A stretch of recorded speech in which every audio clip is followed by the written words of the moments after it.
வணக்கம். மூலாதார சக்கரம் அதை பற்றி நம்ம இந்த பதிவில் பார்க்கலாம். மூலாதார சக்கரம்ங்கிறது ஆசன வாய் இருக்குது, அதுக்கு ஆண்குறிக்கும் இடையில ஒரு பகுதி இருக்குது. அதாவது நம்ம மண்டையிலேருந்து அப்படியே நீங்கள் போனீங்கன்னு வைங்களேன், அப்படியே இந்த முதுகு எலும்பு வந்து கடைசியாக போய் நிற்கும். அது அந்த நுனி தான். இன்னும் சுருக்கமாக சொல்லணுன்னா, குரங்குக்கு வால் இருக்கும். அப்படியே அந்த வாலை ஒடிச்சிட்டோம்னா அந்த கடைசி அந்த நுனி இருக்கும்ல, அதே போல் மனுஷனுக்கு அந்த நுனி இருக்குது. இப்படி லைட்டாக யூ வடிவில் இருக்குது. ஜே போட்டோம்னு வைங்களேன், ஜே போட்டால் அப்படி இருக்கும். அந்த ஜே மாதிரி அந்த கடைசியில் இருக்கும். அதுதான் வந்து மூலாதார சக்கரம். இந்த மூலாதார சக்கரம் வந்து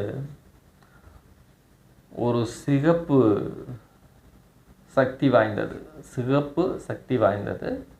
அது வந்து மண் வடிவில், மண் பூமி தத்துவத்துடையது.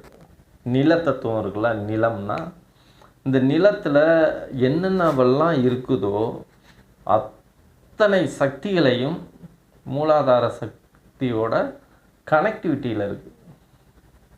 அதுக்கும் இந்த பூமிக்கும் ஒரு நெருங்கிய தொடர்பு உண்டு அந்த மூலாதார சக்கரத்துக்கு.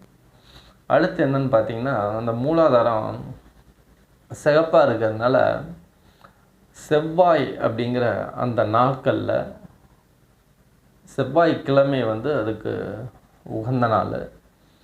அந்த செவ்வாயோட நட்சத்திரங்களும் செவ்வாய் சார்ந்த கடவுள் இதுகெல்லாம் அதனோட தொடர்பில் இருக்கும்.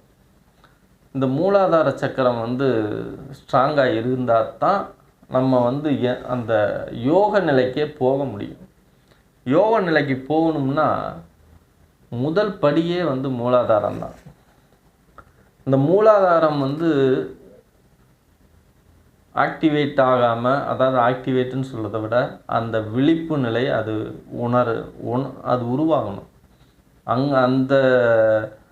அது வந்து சும்மா இருக்குது, மூலாதார சக்கரம் இருக்குது. ஆனால் எல்லாத்துக்குமே ஒரு குறிப்பிட்ட செயல்பாடோட ஒரு 5% செயலாக்கத்தோடு இருக்குது. அதுவே நமக்கு ரொம்ப பெரிய சக்தி. ஒரு 5% ஒரு செயல்பாடான மூலாதார சக்கரமே நமக்கு பெரிய ஆற்றலை கொடுக்கும். அப்படிங்கும்போது அதனால பாதிக்கப்பட்டோம்னா அது சார்ந்த அந்த இடுப்புக்கு கீழே என்னென்னவெல்லாம் அந்த மண் வகையான மண்ணில் இருக்கக்கூடிய சக்திகள் இருக்குல்ல, சத்துக்கள், நீங்கள் சொல்லுவீங்க ஆங்கிலத்தில் இரும்பு சத்து, என்னென்னமோ சத்து சொல்கிறோம், இரும்பு சத்து சொல்கிறோம், மேக்னீசியம் சொல்கிறோம், பாதரசம் இருக்குங்கிறோம், இது என்னது சுகரெல்லாம் இருக்குதுல்ல, அதெல்லாம் ஒரு அந்த மண் சத்து தானே. அந்த மண் சத்துகள் மண்ணினால் தோண்டி எடுத்திங்கன்னா என்னென்ன சத்தெல்லாம் வருமோ அது பூரா வந்து ஈர்க்கக்கூடிய மூலாதார சக்கரம். அந்த மூலாதார சக்கரம் தான் அந்த பாடியில் இருக்கக்கூடிய அந்த கெமிக்கல்ஸ் எல்லாம் லெவலாக கண்ட்ரோலாக மெயின்டைன் பண்ணும். ஏன்னா அதனால தான் முடியும் அது. ஏன்னா மண் தத்துவம் அதுக்கிட்ட தான் இருக்குது. உடலில் இருக்கிற அந்த மாதிரி கெமிக்கல்ஸ் சம்மந்தமான இது எல்லாத்தையும் வந்து அதுதான் கண்ட்ரோல் பண்ணுது. மூளை தான் கண்ட்ரோல் பண்ணுதுன்னு சொல்கிறாங்க, ஆனால் இதுதான் கண்ட்ரோல் பண்ணுது ஆன்மீகத்தில். அப்போ மூலாதார சக்கரம் அது. இந்த மூலாதார சக்கரத்தை நம்ம ஆரோக்கியமாக முதல்ல உருவாக்கி அதை சக்ஸஸ்ஃபுல்லாக நகர்த்தணும்னா தான் நீங்கள் ஆன்மீகத்துக்குள்ளேயே போக முடியும்.